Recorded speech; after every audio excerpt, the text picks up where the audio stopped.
he is expected to put all things in subjection under him. When all things are subjected to him, then the Son himself will also be subjected, who put all things in subjection under him, that God may be all in all. The word of the Lord.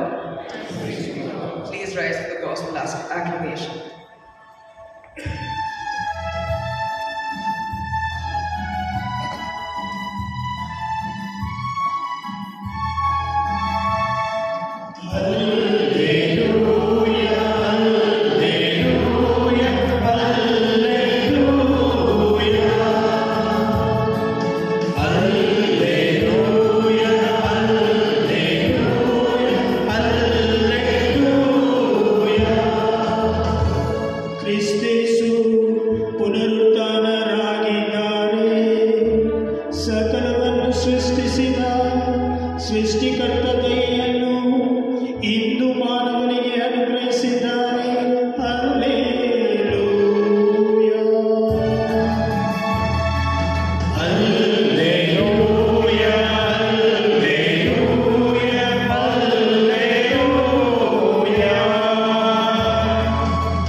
ಯೇಸು ಸ್ವಾಮಿ ಬೆಥೆನಿಗೆ ಬಂದಾಗ ಲಾಜರಸನ್ನು ಸಮಾಧಿಯಲ್ಲಿ ಹೂಳಿಟ್ಟು ಆಗಾಗಲೇ 4 ದಿನಗಳಾಗಿದ್ದವೆಂದು ತಿಳಿಯಿತು. ಬೆಥನಿಯ ಜೆರುಸಲೇಮಿನಿಂದ ಸುಮಾರು 3 kilometre ದೂರದಲ್ಲಿದೆ. ಅನೇಕ ಯಹೂದ್ಯರು ಮಾರ್ಥಳನ್ನು ಮರಿಯಳನ್ನು ಕಂಡು ಅವರ ಸಹೋದರನ ಮರಣಕ್ಕಾಗಿ ಸಂತಾಪ ಸೂಚಿಸಲು ಬಂದಿದ್ದರು. ಯೇಸು ಬರುತ್ತಿದ್ದಾರೆಂದು ಕೇಳಿದೊಡನೆ ಮಾರ್ಥ ಅವರನ್ನು ಎದುರುಗೊಳ್ಳಲು ಹೋದಳು. ಮರಿಯ ಮನೆಯಲ್ಲೇ ಇದ್ದಳು. ಮಾರ್ಥ ಯೇಸುವನ್ನು ಕಂಡು, ಪ್ರಭುವೇ, ನೀವು ಇಲ್ಲಿದ್ದರೆ ನನ್ನ ಸಹೋದರ ಸಾಯುತ್ತಿರಲಿಲ್ಲ. ಈಗಲೂ ದೇವರಲ್ಲಿ ನೀವು ಏನೇ ಕೇಳಿಕೊಂಡರೂ ನಿಮಗವರು ನೀಡುವರೆಂದು ನಾನು ಬಲ್ಲೆ ಎಂದಳು. ಯೇಸು, ನಿನ್ನ ಸಹೋದರನು ಜೀವಂತವಾಗಿ ಏಳುವನು ಎಂದಳು.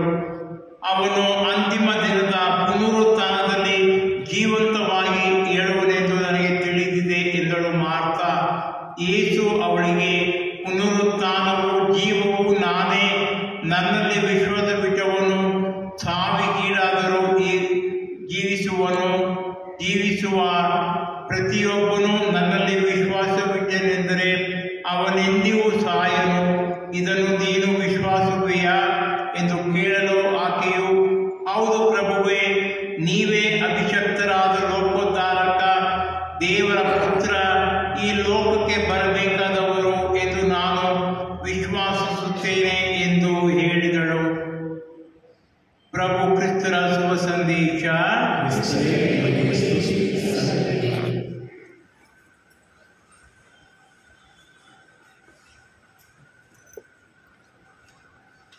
ಪುನರುತ್ಥಾನರಾದ ಯೇಸು ಕ್ರಿಸ್ತುವಿನಲ್ಲಿ ನನ್ನ ಪ್ರೀತಿಯ ಸಹೋದರ ಮತ್ತು ಸಹೋದರಿಯರು, ರವೀಂದ್ರನಾಥ್ ಠಾಗೂರ್ ಅವರು ಹೇಳುವಂಥ ಮಾತುಗಳು, when the death knocks at the door of my life, Lord, give me the courage to face it. ಮರಣವು ನನ್ನ ಭುಜವನ್ನು ತಟ್ಟಿದಾಗ ಅದನ್ನು ಎದುರಿಸಿ ನಿಲ್ಲಲು ನನಗೆ ಶಕ್ತಿ ನೀಡು ದೇವ ಎಂದು ಪ್ರಾರ್ಥಿಸ್ತಾರಂತೆ ರವೀಂದ್ರನಾಥ್ ಠಾಗೂರ್, ನಮ್ಮ ದೊಡ್ಡ ಕವಿ. ಸಂತ ಚಿಕ್ಕ ತೆರೇಸಮ್ಮನವರು, ಅವರ ಜೀವನ ಚರಿತ್ರೆ ತುಂಬ ಮಂದಿ ಓದಿರಬಹುದು. ಅವರು ಸಾಯುವಂಥ ಸಮಯದಲ್ಲಿ ಅವರು ನುಡಿದಂಥ ಮಾತುಗಳು, ನಾನು ನನ್ನ ತಂದೆಯ ಮನೆಗೆ ಹೋಗಲು ನನಗೇಕೆ ಭಯ ಅಂತ ಹೇಳ್ತಾರೆ. ನಾನು ನನ್ನ ತಂದೆಯ ಮನೆಗೆ ಹೋಗಲು ಅಥವಾ ನನ್ನ ಸ್ನೇಹಿತನ ಮನೆಗೆ ಹೋಗಲು ನನಗೇಕೆ ಭಯ ಎಂದು ಹೇಳ್ತಾರೆ. ನಾವು ಹೇಗೆ ಜೀವಿಸುತ್ತೇವೋ ಹಾಗೆಯೇ ನಮ್ಮ ಮರಣ. ದ ಬುಕ್ ಆಫ್ ವಿಸ್ಡಮ್, ವಿವೇಕ ಗ್ರಂಥದಲ್ಲಿ ಹೀಗೆಂದು ಬರೆದಿದೆ, the soul of the just is in the hands of God. The soul of the just is in the hands of the God. ಹೌದು ಪ್ರಿಯರೇ, ಇಂದಿನ ಶುಭ ಸಂದೇಶ ಅದೇ ಹೇಳುವುದು. ಸ್ವಾಮಿ ಯೇಸು ಕ್ರಿಸ್ತರು ಲಾಜರನ ಮರಣವನ್ನು ಕಂಡಾಗ ಹೋಗಿ ನೋಡಿದಾಗ ಕೇಳಿದಾಗ ಅವರು ಕಣ್ಣೀರಾಗ್ತಾರೆ. ಸ್ವಾಮಿ ಯೇಸು ಕ್ರಿಸ್ತರು ಮರಣ ಎನ್ನುವುದು ತುಂಬ ನೋವಿನ ಸಂಗತಿ. 2 ತಿಂಗಳ ಹಿಂದೆ ನನ್ನ ತಾಯಿ ತೀರೋದ್ರು. ಇನ್ನೂ ಸಹ ನನ್ನ ತಾಯಿಯ ಜೀವನವನ್ನು ನೆನೆಸಿಕೊಂಡ್ರೆ, ಅವರ ಬದುಕು, ಅವರ ಜೀವನ, ಅವರ ವಿಶ್ವಾಸವನ್ನು ನೆನೆಸಿಕೊಂಡ್ರೆ, ಅವರಿಂದಲೇ ನಾನು ಗುರುವಾಗಿದ್ದು, ಅವರ ಬದುಕು ವಿಶ್ವಾಸ ಜೀವನವಾಗಿತ್ತು.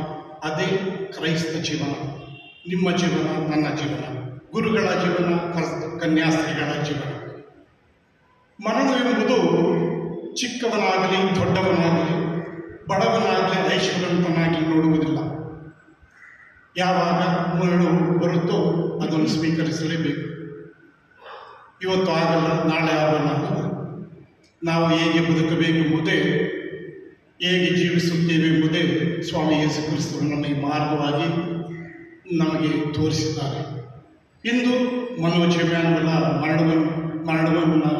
ಮರಣದ ಬಲಿಪೂಜೆಯನ್ನು ಅರ್ಪಿಸುವಂಥ ಸಮಯದಲ್ಲಿ ಅವರ ತಂದೆ ತಾಯಿಗಳು, ಬಂಧು ಮಿತ್ರಗಳು ಅವನ ಅಗಲಿಕೆಯನ್ನು ನೋಡುವಾಗ ಎಷ್ಟು ನೋವಿನಿಂದ ಇರುತ್ತಾರೆಂದರೆ ಅದನ್ನು ಸಹಿಸಲು ಯಾರಿಂದಲೂ ಸಾಧ್ಯವಿಲ್ಲ. ಆದರೆ ದೈವ ವಾಕ್ಯವೇ ಮಾತ್ರವೇ ನಿಮಗೂ ನಮಗೂ ಧೈರ್ಯವನ್ನು ಕೊಡಬೇಕು, ಶಕ್ತಿಯನ್ನು ಕೊಡಬೇಕು.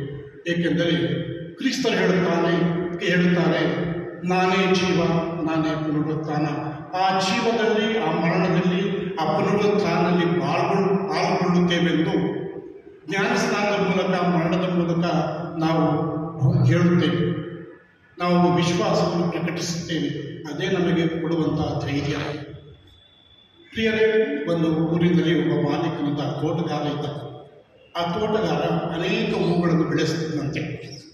ಈ ಮಾಲೀಕ ಒಂದು ಊರಿಗೆ ಹೋಗಬೇಕಾಗಿತ್ತು. ಆಗ ಒಬ್ಬ ಕೆಲಸಗಾರನ ಕರೆದುಕೊಂಡು ಈ ತೋಟವನ್ನು ನೋಡಬೇಕು ಅಂತ ಹೇಳಿದಂತೆ. ಅದರಲ್ಲಿ ಒಂದು ಸುಂದರವಾದಂಥ ಹೂಗಳನ್ನು ಈ ತೋಟಗಾರ ಬೆಳೆಸುತ್ತಿದ್ದ. ಮಾಲೀಕ ಹೊರಗಡೆ ಹೋಗಿ ಒಂದು ದಿವಸ ಬಂದ. ಈ ಹೂವನ್ನು ನೋಡಿ ಅವನಿಗೆ ತುಂಬ ಇಷ್ಟವಾಯಿತು. ಅದನ್ನು ತೆಗೆದುಕೊಂಡಂತೆ ಈ ಕೆಲಸ ಮಾಡುವವರು ಬಂದು ನೋಡಿದ, ನಾನು ಬೆಳೆಸುವಂಥ ಈ ಸುಂದರವಾದಂಥ ಹೂ ಕಾಣುವುದಿಲ್ಲವೇ ಎಂದು. ಆಗ ಮಾಲೀಕ ಹೇಳಿದ, ಅದು ನಾನೇ ಕಿತ್ತುಕೊಂಡೆ. ಅದೇ ರೀತಿ ಈ ಮನೋಜ್ ಎಮ್ಯಾನ್ಯುಯಲ್ ಒಂದು ಜೀವನ ಪ್ರಿಯರೇ. ತೋಟದಲ್ಲಿ ಅನೇಕ ಹೂಗಳು ಇರ್ತವೆ. ಆದರೆ ಮಾಲೀಕನೆಂಬ ದೇವರೇ ಆ ಹೂವನ್ನು ತೆಗೆಯುವಂಥದ್ದು, ಅವನಿಗೆ ಇಷ್ಟವಾದಂಥದ್ದು ತೆಗೆಯುವಂಥದ್ದು, ಅದನ್ನು ಭರಿಸುವನು, ಅದನ್ನು ನೋಡಲು, ಅದನ್ನು ಸಹಿಸಬೇಕಾದಂಥ ಶಕ್ತಿ ಆ ಕ್ರಿಸ್ತನೇ ದೇವರೇ ನಮಗೆ ನೀಡಬೇಕು. ಇಂಥ ಈ ಸಮಯದಲ್ಲಿ ಪ್ರಿಯರೇ, ನೀವು ನಾನು ಆ ಮನೋಜ್ ಎಮ್ಯಾನ್ಯುಯಲ್ ಶಾಂತಿಗಾಗಿ ಪ್ರಾರ್ಥನೆ ಮಾಡಲು, ಬಲಿಪೂಜೆ ಅರ್ಪಿಸಲು ಬಂದಂಥ ನೀವು ನಾನು ನಿತ್ಯ ವಿಶ್ರಾಂತಿ. ಏಕೆಂದರೆ ದೈವ ವಾಕ್ಯವೇ ನಮಗೆ ತಿಳಿಸುತ್ತದೆ, ಮರಣ ಹೊಂದಿದವರು ಅವರು ಪ್ರಾರ್ಥನೆ ಮಾಡಲು ಸಾಧ್ಯವಿಲ್ಲ. ನಿಮ್ಮ ಪ್ರಾರ್ಥನೆಗಳ ಮೂಲಕ, ನಮ್ಮ ಪ್ರಾರ್ಥನೆಗಳ ಮೂಲಕ, ನಮ್ಮ ಬಲಿ ಅರ್ಪಣೆಯ ಮೂಲಕ ಅವರು ದೇವರ ಕ್ಷಮೆಯನ್ನು, ದೇವರ ಅನುಗ್ರಹವನ್ನು ಪಡೆಯಲು ಸಾಧ್ಯವಿಲ್ಲ.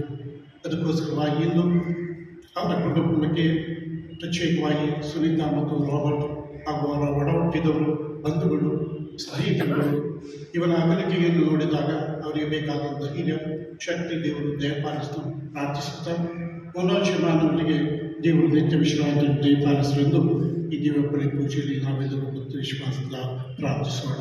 ಆಮೇಲೆ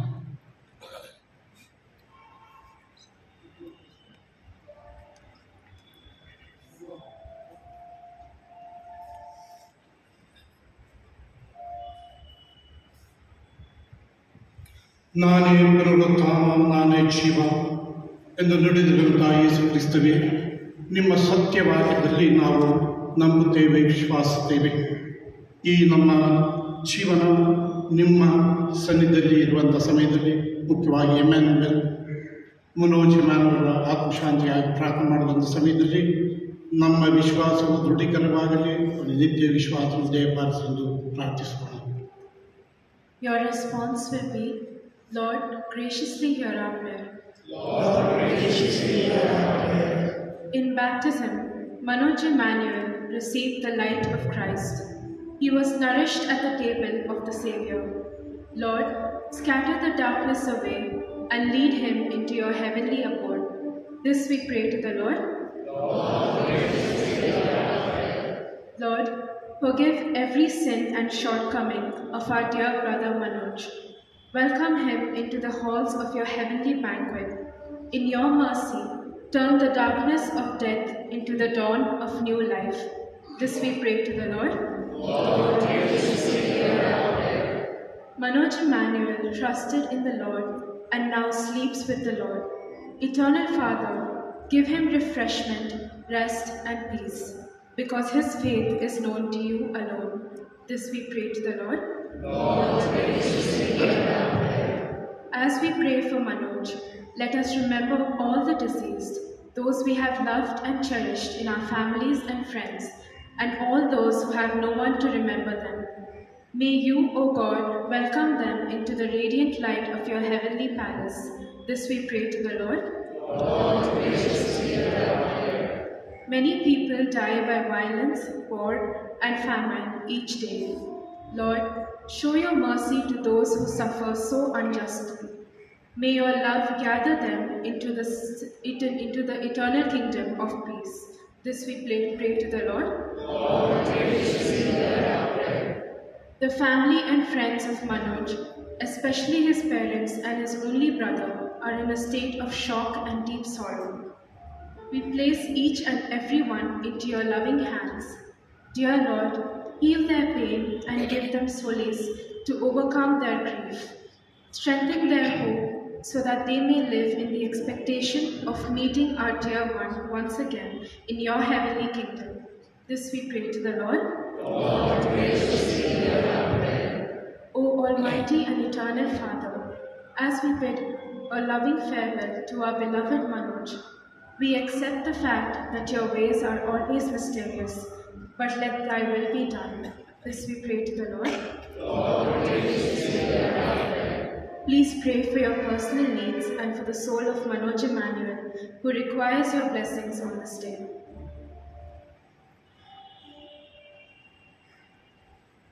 Almighty ever-living God, we have made this prayer.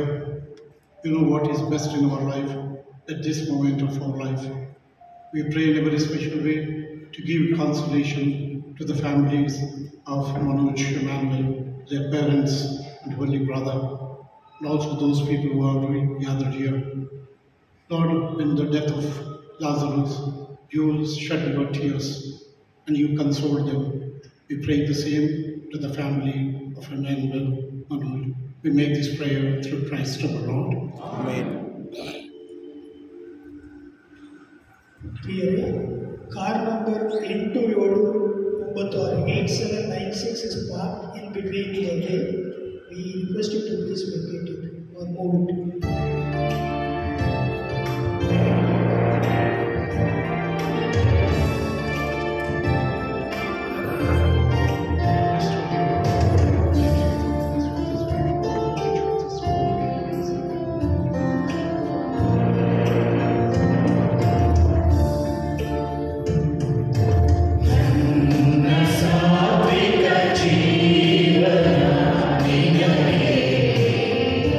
Go away.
ಸಹೋದರ ಮತ್ತು ಸಹೋದರಿಯರೇ, ನನ್ನ ಮತ್ತು ನಿಮ್ಮ ಬಳಿಯು ಸರ್ವಶಕ್ತ ಕರ್ತನಿಗೆ ಒಪ್ಪಿಗೆಯಾಗುವಂತೆ ಪ್ರಾರ್ಥಿಸಿರಿ.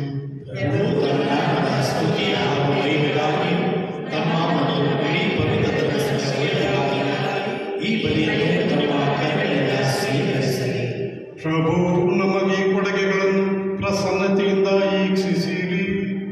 ನಿಮ್ಮ ಪುತ್ರರ ಪ್ರೀತಿಯ ಅಮೋಘ ರಹಸ್ಯದಲ್ಲಿ ನಾವೆಲ್ಲರೂ ಐಕ್ಯವಾಗಿದ್ದೇವೆ. ನಿಮ್ಮ ದಿವಂಗತ ಸೇವಕ ಮನೋಜನನ್ನು ಅವರ ಮಹಿಮೆಗೆ ಕರೆದೊಯ್ಯಿರಿ. ನಿಮ್ಮೊಂದಿಗೆ ಪವಿತ್ರಾತ್ಮರೊಂದಿಗೆ ಜೀವಿಸಿ ಆಳುವ ಅವರ ಮುಖಾಂತರ ನಿಮ್ಮನ್ನು ಪ್ರಾರ್ಥಿಸುತ್ತೇವೆ.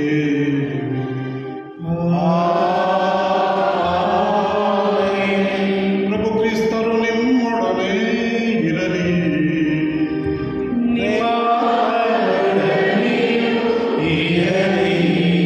ನಿಮ್ಮ ಹೃದಯಗಳನ್ನು ಮೇಲಕ್ಕೆತ್ತಿರಿ.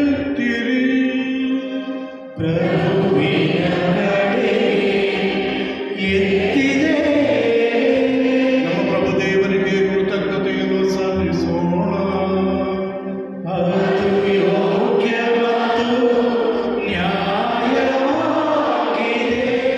ಪ್ರಭು ಪವಿತ್ರ ಪಿತನೇ, ಸರ್ವಶಕ್ತರಾದ ನಿತ್ಯ ದೇವರೇ, ನಾವು ಎಂದೆಂದೂ ಎಲ್ಲೆಲ್ಲೂ ನಮ್ಮ ಪ್ರಭು ಕ್ರಿಸ್ತರ ಮುಖಾಂತರ ನಿಮಗೆ ಕೃತಜ್ಞತೆಯನ್ನು ಸಲ್ಲಿಸುವುದು ನಿಜವಾಗಿ ಯೋಗ್ಯವೂ ನ್ಯಾಯವೂ ಆಗಿದೆ. ನಮ್ಮ ಕರ್ತವ್ಯವೂ ರಕ್ಷಣೆಯೂ ಆಗಿದೆ.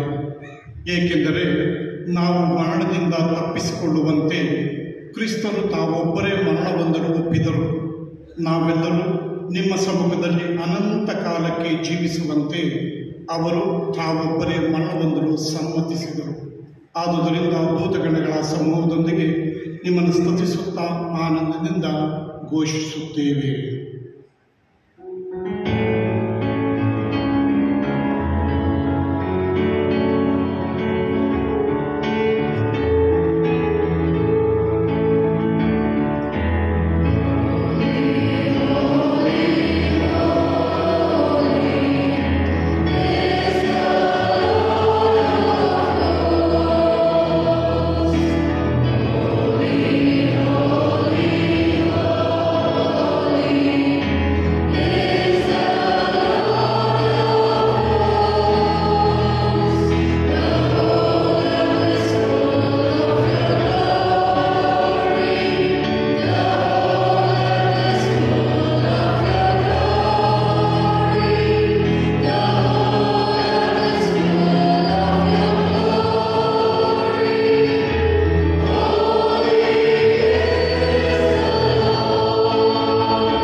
ತಂದೆಯೇ, ನೀವು ನಿಜವಾಗಿಯೂ ಪರಿಶುದ್ಧರು.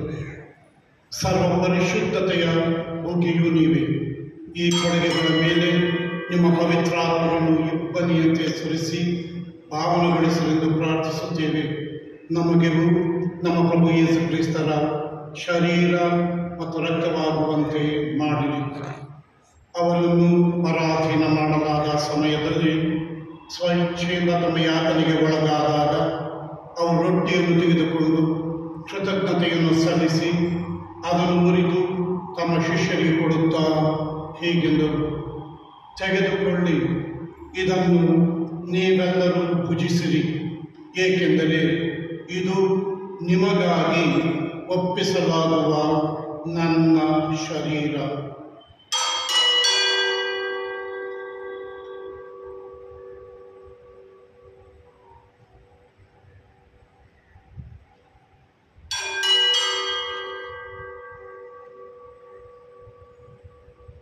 ಅಂತೆಯೇ ಭೋಜನದ ಅಂತ್ಯದಲ್ಲಿ ಅವರು ಪಾನಪಾತ್ರೆಯನ್ನು ತೆಗೆದುಕೊಂಡು ಮತ್ತೊಮ್ಮೆ ನಿಮಗೆ ಕೃತಜ್ಞತೆಯನ್ನು ಸಲ್ಲಿಸಿ ತಮ್ಮ ಶಿಷ್ಯರಿಗೆ ಕೊಡುತ್ತಾ ಹೀಗೆಂದರು: ತೆಗೆದುಕೊಳ್ಳಿ ಮತ್ತು ಇದರಿಂದ ನೀವೆಲ್ಲರೂ ಪಾನ ಮಾಡಿರಿ, ಏಕೆಂದರೆ ಇದು ಹೊಸ ಮತ್ತು ಅನಂತ ಒಡಂಬಡಿಕೆಯ ನನ್ನ ರಕ್ತದ ಪಾತ್ರೆ.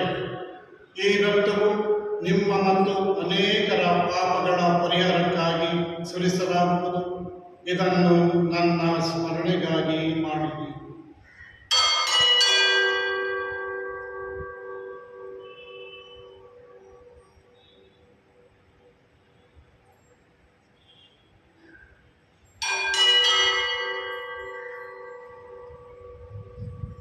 ಇದು ವಿಶ್ವಾಸದ ಪರಮ ರಹಸ್ಯ.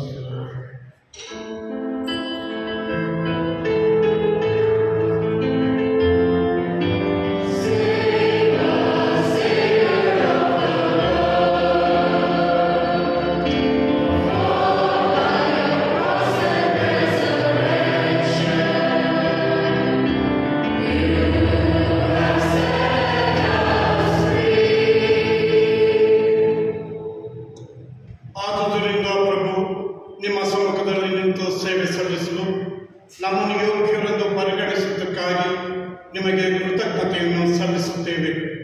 ಕ್ರಿಸ್ತರ ಮರಣ ಮತ್ತು ಪುನರುತ್ಥಾನದ ಸ್ಮರಣೆಯನ್ನು ಆಚರಿಸುತ್ತಾ ಜೀವವಿರುವ ರೊಟ್ಟಿಯನ್ನು, ರಕ್ಷಣೆಗಿರುವ ಪಾತ್ರೆಯನ್ನು ನಿಮಗೆ ಅರ್ಪಿಸುತ್ತೇವೆ. ಕ್ರಿಸ್ತರ ಶರೀರ ಮತ್ತು ರಕ್ತದಲ್ಲಿ ಪಾಲ್ಗೊಳ್ಳುವ ನಮ್ಮನ್ನು ಪವಿತ್ರಾತ್ಮರು ಒಂದುಗೂಡಿಸಬೇಕೆಂದು ನಿಮ್ಮನ್ನು ವಿನಯದಿಂದ ವಿನಯಿಸುತ್ತೇವೆ. ಪ್ರಭು, ನಿಮ್ಮ ವಿಶ್ವವ್ಯಾಪಿ ಧರ್ಮ ಸಭೆಯನ್ನು ಸ್ಮರಿಸಿಕೊಳ್ಳಿರಿ.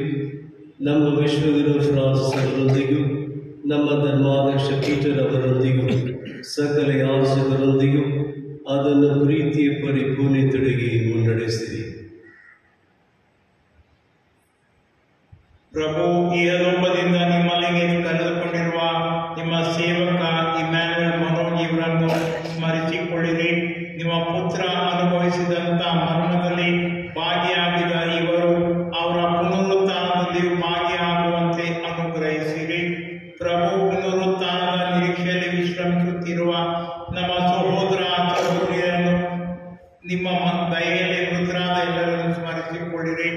ಅವರನ್ನು ನಿಮ್ಮ ಸಮ್ಮುಖದ ಪ್ರಭೆಗೆ ಬರಮಾಡಿರಿ. ನಮ್ಮ ಮೇಲೂ ದಯೆ ತೋರಿರಿ.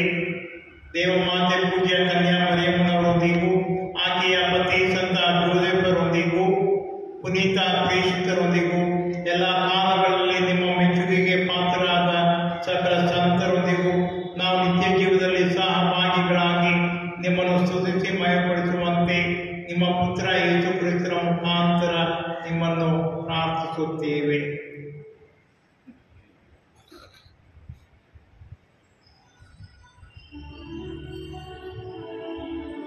ಇವರ ಮುಖಾಂತರವೂ ಇವರೊಂದಿಗೂ ಇವರಲ್ಲಿಯೂ ಸರ್ವಶಕ್ತ ತಂದೆಯಾದ ದೇವರೇ, ಪವಿತ್ರಾತ್ಮರ ಐಕ್ಯದಲ್ಲಿ ಸರ್ವ ಗೌರವವೂ ಮಹಿಮೆಯೂ ಯುಗ ಯುಗಾಂತರಕ್ಕೂ ನಿಮಗೆ ಸಲ್ಲಲಿ.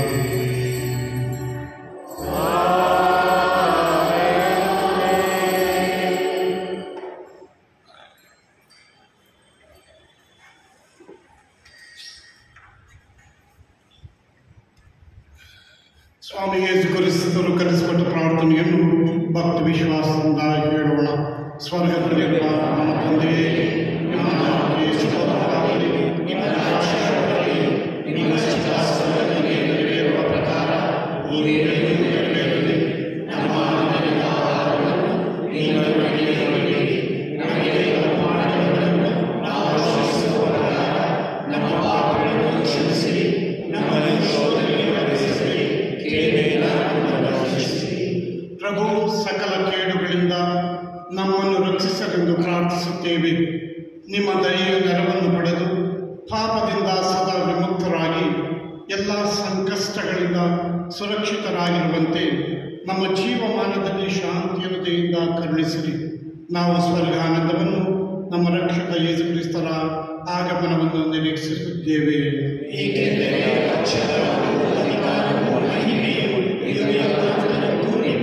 ಸ್ವಾಮಿ ಯೇಸು ಕ್ರಿಸ್ತರೇ, ನಿಮ್ಮ ಪ್ರೇಷಿತರಿಗೆ ನಿಮಗೆ ಶಾಂತಿಯನ್ನು ಬಿಟ್ಟು ಹೋಗುತ್ತೇನೆ, ನನ್ನ ಶಾಂತಿಯನ್ನು ನಿಮಗೆ ಕೊಡುತ್ತೇನೆಂದು ಹೇಳಿದ್ದೀರಿ. ಸ್ವಾಮಿ, ನಮ್ಮ ಪಾಪಗಳನ್ನು ಲೆಕ್ಕಿಸದೆ ನಿಮ್ಮ ಧರ್ಮಸಭೆಯ ಭಕ್ತಿ ವಿಶ್ವಾಸವನ್ನು ವೀಕ್ಷಿಸಿರಿ. ಅದಕ್ಕೆ ನಿಮ್ಮ ಚಿತ್ತದ ಪ್ರಕಾರ ಶಾಂತಿಯನ್ನು, ಪ್ರೀತಿಯನ್ನು, ಐಕ್ಯತೆಯನ್ನು ದಯಪಾಲಿಸಿರಿ.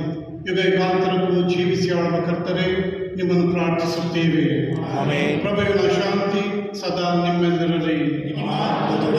ಸಹೋದರ ಮತ್ತು ಸಹೋದರಿಯರೇ, ಪರಸ್ಪರ ಶಾಂತಿಯನ್ನು ಕೋರೋಣ.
ನನ್ನಲ್ಲಿ ವಿಶ್ವಾಸವಿಟ್ಟು ಮೃತ ಹೊಂದಿದರು ಅವನು ಜೀವಿಸುವನೆಂದು ನುಡಿದಂಥ ಯೇಸು ಕ್ರಿಸ್ತರ ಪೂಜ್ಯ ಶರೀರ ಮತ್ತು ರಕ್ತ, ಲೋಕದ ಪಾಪಗಳನ್ನು ಪರಿಹರಿಸುವ ದೇವರ ಕುರಿಮರಿ, ಇದರ ಪಾಸ್ಕ ಭೋಜನಕ್ಕೆ ಆಹ್ವಾನಿತರು ನಾವೆಲ್ಲರೂ ನಿಜವಾಗಿಯೂ ಭಾಗ್ಯವಂತರು.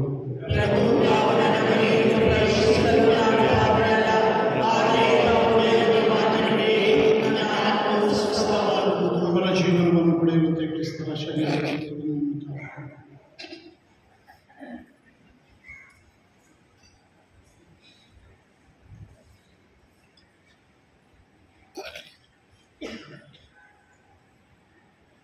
ಪ್ರಿಯರೇ, ಈಗ ನೀಡಲಾಗುವ ಪರಮ ಪ್ರಸಾದವನ್ನು ಕಥೋಲಿಕ ಕ್ರೈಸ್ತರಿಗೆ ಮಾತ್ರ, ಅನ್ಯ ಧರ್ಮದವರು ಯಾರಾದರೂ ಇದ್ದರೆ ದಯಮಾಡಿ ಕುಳಿತಲ್ಲೇ ಪ್ರಾರ್ಥಿಸಬೇಕಾಗಿ ವಿನಂತಿ.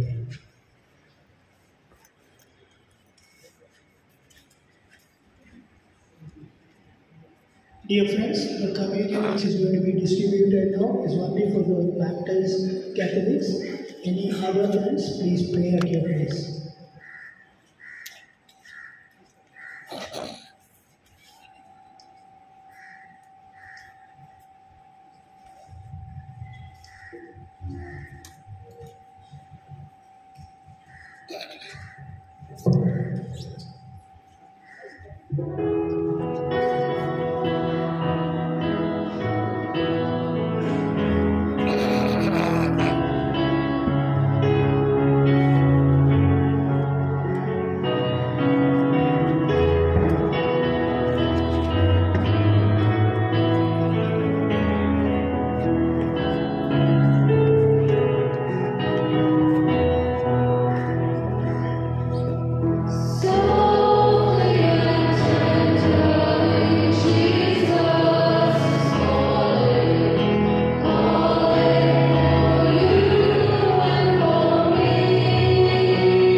ಪ್ರಾರ್ಥಿಸೋಣ. ಪ್ರಭು ನಿಮ್ಮ ದಿವಂಗತ ಸೇವಕ ಮನೋಜ್ ಹಿಮಾಂಬಲಿಗಾಗಿ ಈ ಪಾಸ್ಕ ಸಂಸ್ಕಾರವನ್ನು ಆಚರಿಸಿದ್ದೇವೆ. ಇದರ ಫಲವಾಗಿ ಅವರು ನಿಮ್ಮ ಜ್ಯೋತಿ ಮತ್ತು ಶಾಂತಿಯ ನಿವಾಸಕ್ಕೆ ಬಂದು ಸೇರುವಂತೆ ಅನುಗ್ರಹಿಸಿರಿ. ನಮ್ಮ ಪ್ರಭು ಕ್ರಿಸ್ತರ ಮುಖಾಂತರ ನಿಮ್ಮನ್ನು ಪ್ರಾರ್ಥಿಸುತ್ತೇವೆ.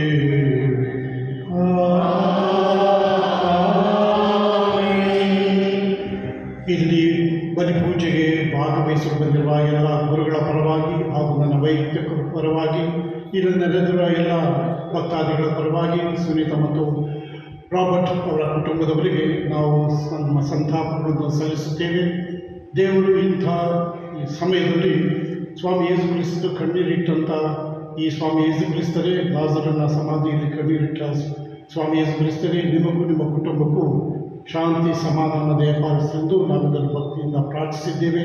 ಹಾಗೂ ನಿಮ್ಮ ಮಗ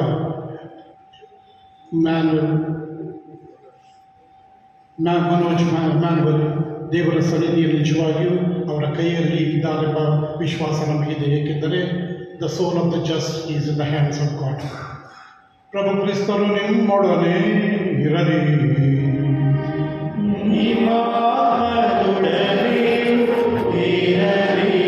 ಸರ್ವಶಕ್ತ ದೇವರಾದ ಪಿತಾ ಸುತ ಮತ್ತು ಪವಿತ್ರಾತ್ಮರು ನಿಮ್ಮನ್ನು ಆಶೀರ್ವದಿಸಲಿ.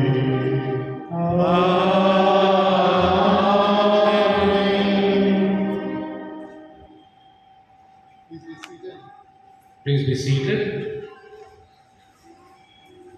My dear friends and family members and well-wishers, I stand here grieving the passing away of our son Manoj Emmanuel on 20th of April 2024 in Magdeburg in Germany.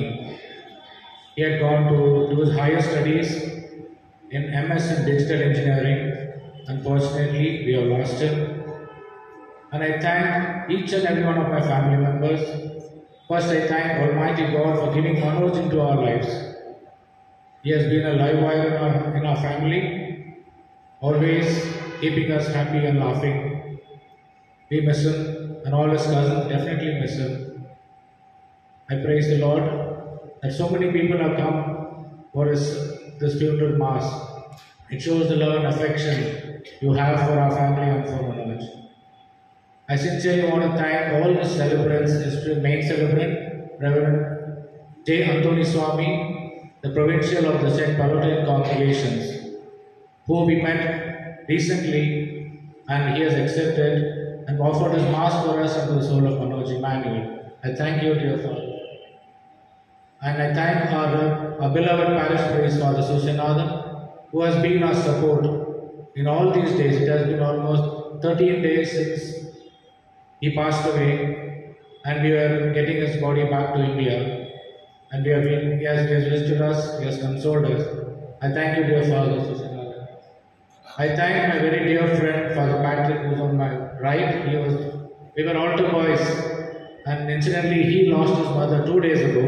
He is from Tirunelveli, so when I told him that he was ready to come and he was here. Thank you, dear Father Patrick. Thank you for participating in that. I want to thank Reverend Father Uday Kumar, a very good family friend of ours, who has always known Manoj very well from his childhood. He has known, and he has blessed him many times when he used to come when we were in Alsur, Lady of Lourdes Church, and he continues to pray for our family always. I also want to thank Reverend Father, Assistant Parish Priest, Father Daniel Yurjanathan, and Father Balraj for their support and for all that they have done for us. And not to miss the people who helped us all through this troubled time of these 14 days. I especially am very grateful to my niece, Sneha Davis, who is in Germany. She took care, we authorized her, and she was younger than Manoj, but she took it with poise and composure, and she got all the things done through her contacts and her friends and everybody to see that things were going well. I also want to thank all my co-brothers, my sisters-in-law, especially Louis Arun, who has a good contact in Germany. He organized all the contacts through the Indian Association in Germany. He mobilized a lot of things for us, and God provided us through his contacts. And many people, known, unknown people, invisible hands have worked behind us. God has supported us in many, many ways. I cannot be more thankful for what he has done for us. I want to pray for each and every one of my family members. And during this time, I especially want to name a few members who have been very, very supportive in every way. I want to thank Eugene Michael is here. He is in the logistics department of the airport. It was him who was following it every time. And finally, when we got it, he got all the things done, all the paperwork, at the logistics of the airport, and in the German embassy, everything was done through my family and friends and my nephews and nieces who are there. I want to thank each and every one of you. Extremely grateful for your support, especially my own parishioners, many people, old, young, different, probably other religion people, many have come and they consoled us. And they were saying, how can we console you in such a position, but you are being our strength. I thank you for all the support that you provided us. I thank Almighty God for bringing this day so that we could have a wonderful Mass for us. And I thank Mervyn Menezes, the choir master, and Prashant for the Kannada choir, and all the choir members and the youth, all his youth friends are here. They definitely miss him because he was always in the church, active, participating in every activity, keeping things live around wherever he went. And he was very crazy about football, and he was very much wanting to go to Germany to do high studies. He was trying for the last 5 years. He has learnt German, and his dream has lasted 5 months. He left to Germany in November 23. He came down for holidays and he went back. And this was the news. It was very sad and shattering news, especially for my wife, who called him to talk, and the doctor picked up the phone and she gave us the shocking news which we could not even comprehend what was happening. I also thank my younger son Neeraj, who technically and with his cousins did all that was possible, getting the embassy papers done, getting the technical aspects and everything. I thank him. He will definitely miss him because he is a brother and he was always with him, supporting him all the time. And he calls him affectionately Manoj Anna. Now he is not there, but he is praying for him from above. I invite my youngest son Neeraj to do the eulogy so that we may remember Manoj in our prayers in our daily lives. Neeraj, please come.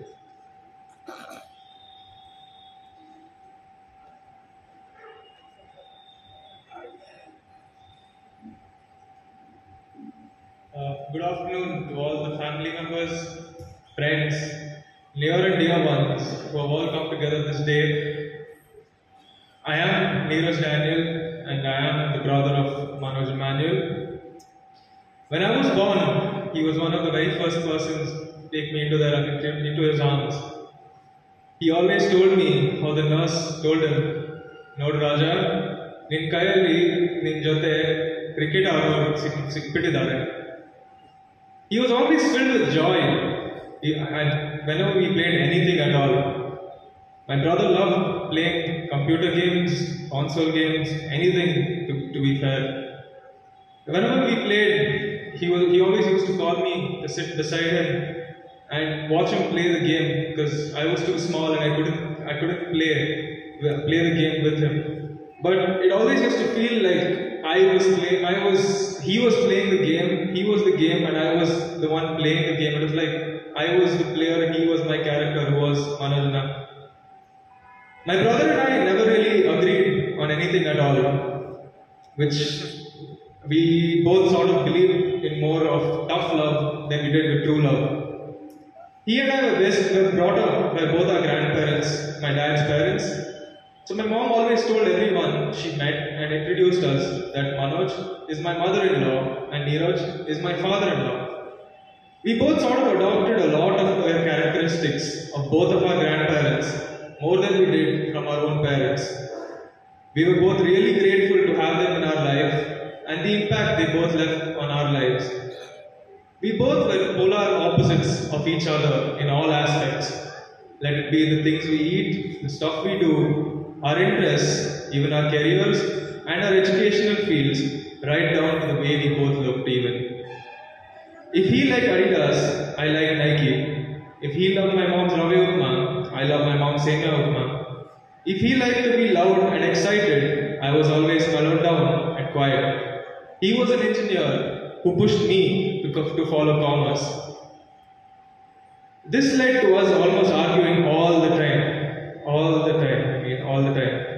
We both used to fight about the most randomest of things. We used to argue how to put on a shoe, or whether you were mama's boy or papa's boy. Or while driving, I'd just keep irritating him by reading the signs as we go along. Would you like to go there? Would you like to do this? Would you like to do that? And the amount we fought when we bought our new car, the color, the the model, the whatever, everything. It was a whole 2 weeks of just fighting between both of us. Our most significant argument was the staircase incident. I'm pretty sure most of you wouldn't know, but we both even spoke, me and Manoj, when we spoke over the phone, even a few days before he passed, we both spoke about this and we still argued about the incident that happened that day. This is an incident that took place nearly 16 years ago now. Most of you all would remember back in those days, you used to get these ice cream balls that you used to get. My brother used to recycle those and play cricket with the wall with them. And I was chilling with my grandparents in their room. A little while later, he was playing on the terrace and he shouted, "Neeraj, the ball fell down, go get it." I ran down and he also ran down behind me. And it turned into a race to get the ball. And I got there ahead of him and he was running back and we were both running back up the stairs. I happened to trip and hit my head really badly on the stair, which led to me having a really bad injury, which he had to take me to the doctor and all of that. When we came back from the hospital, my mom and my grandmom gave him a beating of a lifetime. He even told me, "You see what you did? Because of you, I got the beatings." From that day, the beatings he got that day was memorable and he kept telling me about it. And I would like to put an end to this argument. I told my mom and my grandmom that he tripped me on the stair and I fell down. So that's why my grandmom and my mom gave him a beating. But today I would like to put that argument to rest by saying, "Mama, he did not trip me, I tripped on my own." My brother always took me everywhere he went, let it be for a football game or a random stroll down the road. We both played plenty of football together for a very long time now. He never liked asking me, "Neeraj, do you want to come here? Do you want to come there?" He was just like, "Get ready, we're going." That's it. And I just had to be ready and go behind him wherever he goes. During COVID, he was the one that taught me how to drive my car that I drive now. He took me out during COVID and he taught me how to drive my car. My brother was an absolute fighter in the face of pains and sicknesses. My brother was diagnosed with type 1 diabetes as a 12-year-old. For 17 long years, he used to take 4 bricks a day just to keep himself normal.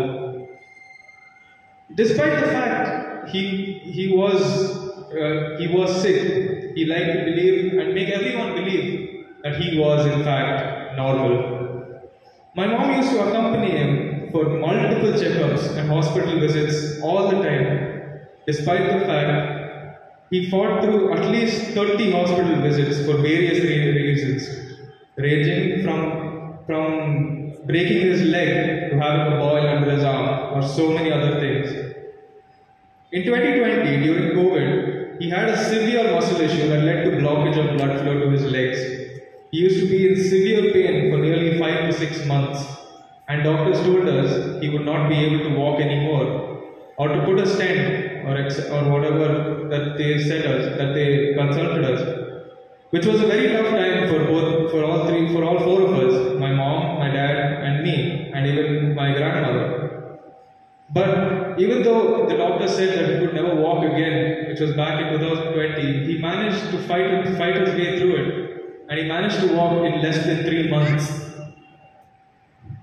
Coming to the fact of why he chose Germany as his destination was a very funny and stupid reason. The night of the 2014 World Cup final, we both were sitting and watching the game, and he asked me who I am supporting, and I said Argentina. My brother, of course, being himself, wouldn't support the team I was supporting. So he said, "I'm supporting Germany." When Germany ended up winning the World Cup, he was so excited and joyous, and I believe that's where this craze to go to Germany started from. He tried to go there for 5 years, or something or the other stopped him from going there. This year, he finally managed to go, and he was very excited. And he always used to tell me, "I'm going to go to the Euros that is being held in June this year in Germany." He said, I'm going, Neeraj, please send me a jersey from here. I'm going to wear it and go to support Germany. He went to the Volkswagen Arena in Wolfsburg last month to visit the stadium, and Sneha told us that he rolled in the ground like a little baby, and he was so happy and excited. All he wanted to do there was just pluck a couple of blades of grass. The only common ground where me and my brother agreed upon was Manchester United. We both were die-hard fans of the club. We both used to watch every match together, even if it was late in the night at 2 or 3 a.m. He'd just come up to my room and tell me, Neeraj, order Leon's burgers, we're sitting together and watching the game. We both absolutely enjoyed each other's company, and it's sad to see he's gone away. But I know he's somewhere around and watching over me like he always has. In the end, all I would like to say is thank you, Manoj. Thank you for being the best big brother there could ever be. Thank you for everything you've done to me and for all of us. Thank you for the times we've had, the food we've shared, and the drinks we've spilled. Thank you for the life you gave me and the times we've had together. My words cannot do justice for who you are and what you've meant to me. Maybe in another life, we will be brothers again, and I will strive to do for you all what you have done for me. Thank you.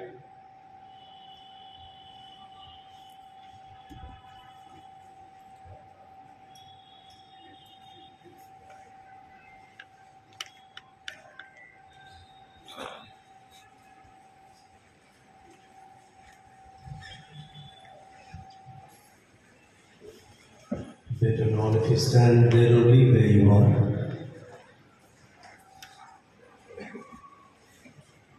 With faith in Jesus Christ, we reverently bring the body of our brother Manoj to be buried in his human imperfection. Let us pray with confidence to God, who gives life to all things, that He will raise up this mortal body to the perfection and the company of the saints. May God give him a merciful judgment and forgive all his sins. May Christ, the Good Shepherd, lead him safely home to be at peace with God our Father, and may he be always be happy forever with all the saints in the presence of the eternal King. Your response shall be, receive his soul and present him to God the Most High. Receive his soul and present him to God the Most High. Saints of God, come to his aid. Come to meet him, angels of the Lord. Receive his soul and present him to God the Most High. May Christ, who called you, take you to himself. May angels lead you to Abraham's side. Receive his soul and present him to God the Most High. Give him eternal rest, O Lord, and may your light shine on him forever. Receive his soul and present him to God the Most High. Our Father, who art in heaven, hallowed be thy name. Thy kingdom come, thy will be done, on earth as it is in heaven. Give us today our daily bread, and forgive us our trespasses, as we forgive those who trespass against us. And lead us not into temptation, but deliver us from evil. Hail Mary, full of grace, the Lord is with you. Blessed art thou among women, and blessed is the fruit of thy womb, Jesus. Holy Mary, Mother of God, pray for us sinners, now and at the hour of our death.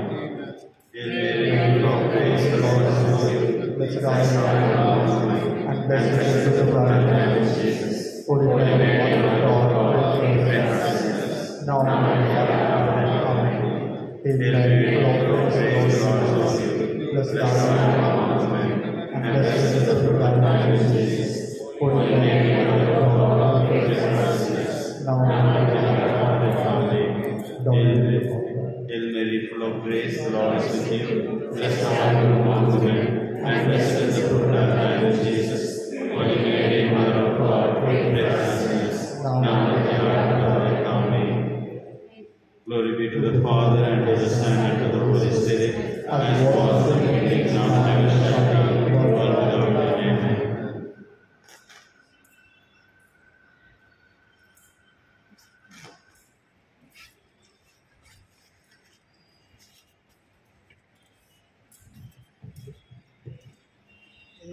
ಕರ್ತನೇ.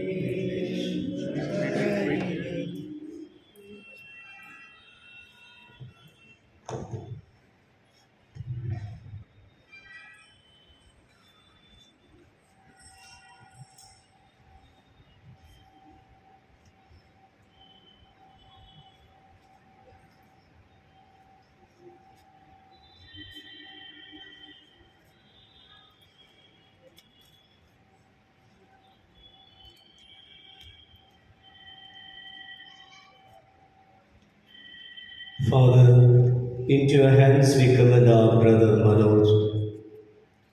We are confident that with all who have died in Christ, he will be raised to life on the last day and live with Christ forever. We thank you for all the blessing you gave him in this life to show your fatherly care for all of us and the fellowship which is ours with the saints in Jesus Christ. Lord, hear our prayer.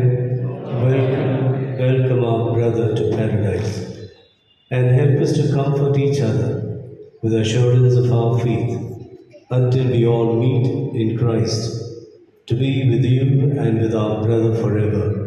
We ask this through Christ our Lord. Amen. May the angels lead you into paradise. May the martyrs come to welcome you and take you to the holy city, the new and eternal Jerusalem. Amen. May his soul, through the mercy of God, rest in peace. Amen.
Come this side. Let them see from there.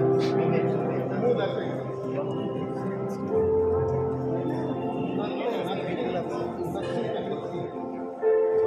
That's the body and go. That's all you can do.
Wait.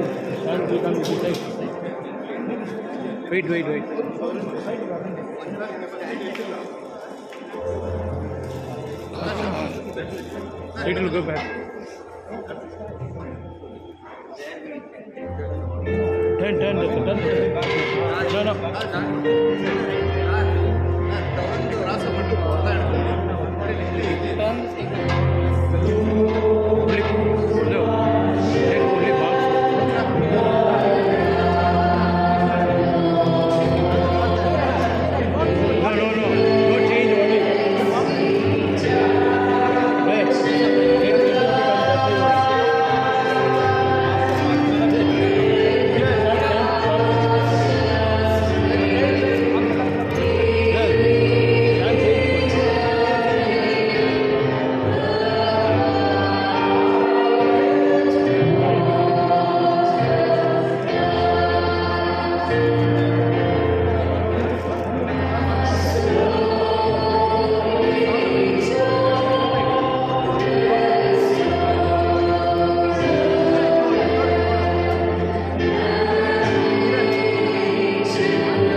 Please keep coming fast.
Those are able to come to the cemetery, may please come to gate number 7 on Hosur Road.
Amen.